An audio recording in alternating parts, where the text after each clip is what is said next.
सलोनी एक अमीर घर की लड़की थी। रोहित और उसकी लव मैरिज थी। रोहित की फैमिली ठीक ठाक थी। रोहित के पापा रमेश कुमार एक बार काफी बीमार पड़ गए। उसके बाद से रोहित ने अपने पापा को काम करने के लिए मना कर दिया और छोटा भाई अभी पढ़ाई कर रहा था, इसलिए घर में कमाने वाला रोहित ही था। रोहित, ये क्या? तुमने मुझे सिर्फ 500 रुपए पकड़ाए हैं। तुम्हें पता भी है ब्यूटी पार्लर का खर्चा कितना है? कम से कम भी लगाओ तो 10,000 मुझे चाहिए। सलोनी, 10,000? कैसी बातें कर रही हो? 1,000-2,000 की बात और है, वो भी मैं तुम्हें बड़ी मुश्किल से निकाल कर दूंगा।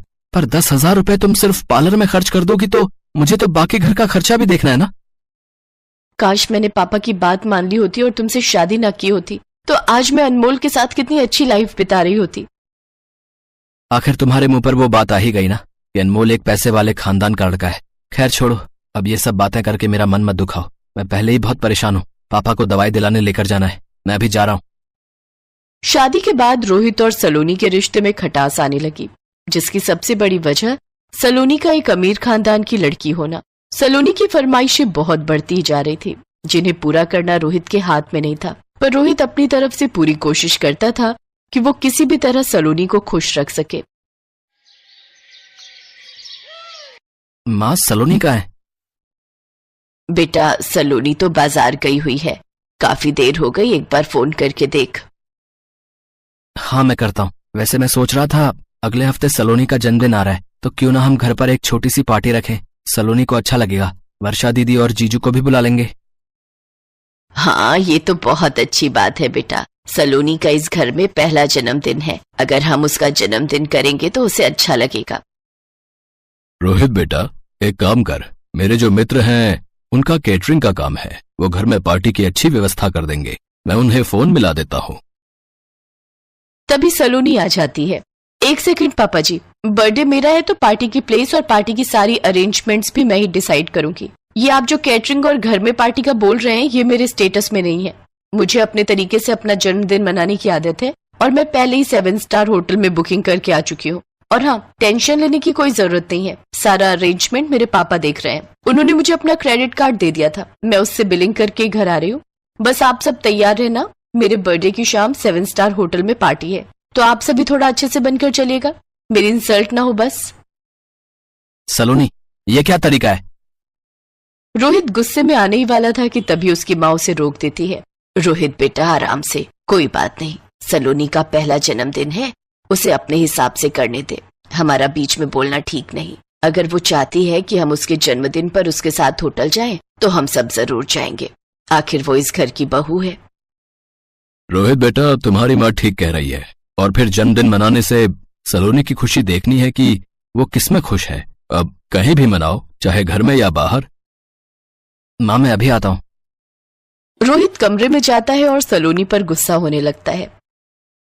सलोनी, मैं कोशिश कर तो रहा हूँ कि तुम्हें हर तरह से खुश रखूं, पर तुम हो कि बीच में अपने घर वालों को ले आती हो। तुम्हें क्या जरूरत थी 7 स्टार होटल में इतनी बड़ी पार्टी रखने की? तुम मुझे कहती तो मैं तुम्हारे लिए किसी अच्छे रेस्टोरेंट में बुकिंग कर देता, पर तुम हमेशा अपनी अमीरी का रौब दिखाती हो। सलोनी, ये सब ठीक नहीं है। अरे ठीक कैसे नहीं है? तुम जानते हो मेरे बर्थडे के लिए मेरे घर में सबको बहुत इंतजार रहता है। मेरी फ्रेंड्स, मेरे फैमिली मेंबर सब मेरा बर्थडे बहुत धूमधाम से मनाते हैं। एक तो मैंने तुम्हारे घर वालों की इज्जत बचाई है। सब मेरे से बर्थडे पार्टी के लिए कह रहे थे। अब मैं यहाँ छोटे से घर में तो किसी को बुला नहीं सकती थी। और तुम्हारे पापा की बात सुनकर तो मुझे वैसे ही हंसी आ रही है। पता नहीं कौन सी कैटरिंग की बात कर रहे हैं। बस अब मेरा मुंह मत खुलवाओ। और तुम लोगों को मैंने बोल दिया है, मेरे बर्थडे वाले दिन शाम को अच्छे से रेडी हो जाना। इसके बाद मुझे इस बारे में कोई बात नहीं करनी। सलोनी के व्यवहार से रोहित और उसके माता पिता थोड़े दुखी थे, पर सलोनी अब उनके घर की बहू थी, इसलिए उन्होंने ज्यादा कुछ नहीं कहा। सलोनी अपनी ननद वर्षा और उसके पति को भी बर्थडे के लिए इनवाइट करती है। सब लोग खाने की टेबल पर बैठे हुए थे। रोहित, ये क्या? माँ जी ने शॉल ओढ़ रखी है। वो तो ऐसे कपड़े पहनकर आई है जैसे दिसंबर की ठंड हो। तुम्हें पता है गर्मी का मौसम है और ये शॉल ओढ़कर आ गई है। सलोनी, माँ को एसी में बैठने की आदत नहीं है और यहाँ फुल एसी चल रहा है। माँ ज्यादा देर एसी में नहीं बैठ सकती, पर वो तुम्हारे लिए यहाँ आई है। अब यहाँ तो काफी समय लग जाएगा और एसी में उनसे बैठा नहीं जाएगा, इसलिए मैंने ही उन्हें बोला था कि वो कोई शॉल रख ले। इसमें हर्जी क्या है? सलोनी बेटा, जरा इधर आना। आई पापा। सलोनी बेटा, केक कट चुका है। अपने ससुराल वालों की पसंद का क्या ऑर्डर करना है वो पूछ लो। हम सब ने तो अपनी पसंद का ऑर्डर कर दिया है। पापा ये सब तो वही दाल रोटी खाने वाले हैं। इन सब ने 7 स्टार होटल का खाना शायद ही कभी खाया हो। पहले वो देखो ना, वर्षा दीदी के बच्चे ऐसे कोल्ड ड्रिंक पी रहे हैं जैसे उन्होंने लाइफ में कभी कोल्ड ड्रिंक पी ही ना हो।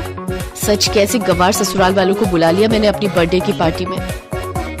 तभी वर्षा वहाँ से गुजरते हुए सलोनी की बात सुन लेती है और वो अपने दोनों बच्चों को समझाकर बैठा देती है। रोहित के मम्मी पापा ज्यादा हैवी खाना नहीं खाते थे तो उन्होंने दाल और चपाती ही खाई। रोहित का मन थोड़ा खराब था और वर्षा भी सलोनी की बातें सुन चुकी थी, पर सलोनी के बर्थडे की वजह से कोई कुछ बोल नहीं रहा था।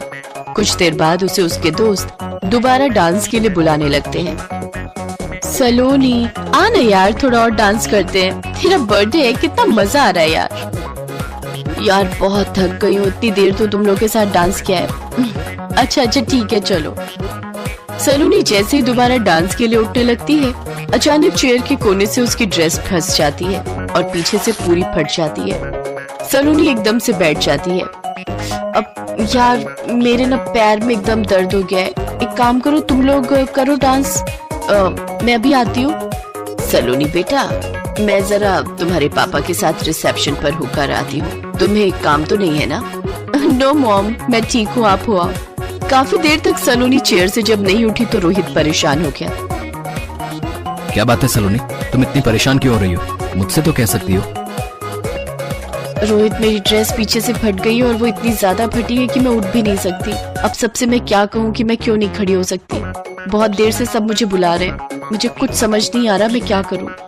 रोहित अपनी माँ और बहन से इस बारे में बात करता है। वो लोग सलोनी के पास जाती हैं। सलोनी बेटा तुम चिंता मत करो, ये लो तुम मेरी शॉल ओढ़ लो, तुम आराम से खड़ी हो सकती हो। रुको मेरे पास ये केशवी का रबर बैंड है, मैं इस शॉल को थोड़ा स्टाइल में तुम्हें पहना देती हूँ। आजकल रील में आता है ना अलग अलग तरीके से शॉल को पहनना, मैं उसी स्कार्फ के स्टाइल में तुम्हें पहना देती हूँ। वर्षा सलोनी को स्कार्फ की तरह शॉल पहना देती है। सब लोग सलोनी को इस नए लुक में देखकर उसकी बहुत तारीफ करते हैं। किसी को ये पता नहीं था कि सलोनी ने आखिर इस स्कार्फ की तरह शॉल क्यों पहना है। अरे वाह सलोनी, ये शॉल का स्टाइल तो बहुत ब्यूटीफुल लग रहा है। वो मुझे थोड़ी ठंड लग रही थी इसलिए माँ जी ने अपना शॉल मुझे दे दिया और वर्षा दीदी ने इसे स्टाइल में पहना दिया। बहुत केयरिंग है मेरे ससुराल वाले, मेरी बहुत केयर करते हैं। आई एम वेरी लकी कि मुझे इतनी अच्छी ससुराल मिली है। थैंक यू माँ जी, थैंक यू दीदी। सलोनी समझ चुकी थी कि वो घमंड में आकर अपने कितने अच्छे ससुराल वालों का मन दुखा रही थी। सलोनी अपने व्यवहार को बदलती है और उस दिन से वो अपने ससुराल वालों को बेहद प्यार और सम्मान देने लगती है।